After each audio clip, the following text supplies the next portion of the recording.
பிரதமர் நரேந்திர மோடிக்கு கொலை மிரட்டல் விடுக்கப்பட்டதை அடுத்து அந்த மர்ம நபர் குறித்து சைபர் கிரைம் போலீசார் விசாரணை மேற்கொண்டு வருகின்றனர். கூடுதல் விவரங்களை செய்தியாளர் சரவணன் வழங்க கேட்கலாம். சரவணன், வணக்கம். இது குறித்த விவரங்கள்.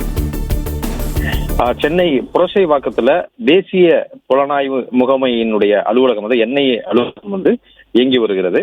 இந்த அலுவலகத்தினுடைய கட்டுப்பாட்டு அறையை தொடர்பு கொண்ட நபர் பிரதமர் மோடிக்கு கொலை மிரட்டல் விடுத்ததாக கூறப்படுகிறது. கொலை மிரட்டல் விடுத்துவிட்டு உடனடியாக அந்த இணைப்பை துண்டித்து விட்டதாக கூறப்படுகிறது.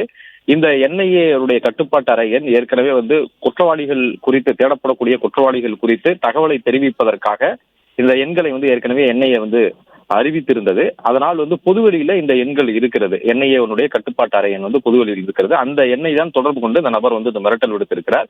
இது தொடர்பாக என்ஐஏ அதிகாரிகள் சென்னை காவல்துறையை தொடர்பு கொண்டு விவரங்களை தெரிவித்ததோடு இமெயில் மூலமாக புகாரையும் அளித்திருக்கிறார்கள்.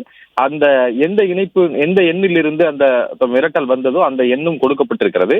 இது குறித்து சைபர் கிரைம் போலீசார் தீவிர விசாரணையில் இறங்கி இருக்கிறார்கள்.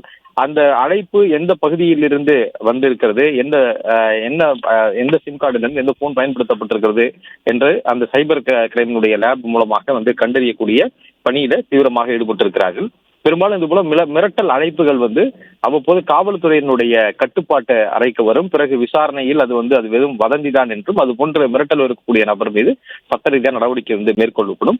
முதன்முறையாக என்ஐஏ அலுவலகத்தை தொடர்பு கொண்டு ஒரு நபர் மிரட்டல் விடுத்திருக்கிறார். அந்த நபர் குறித்து தீவிரமாக காவல்துறையினர் விசாரணை மேற்கொண்டு வருகின்றனர்.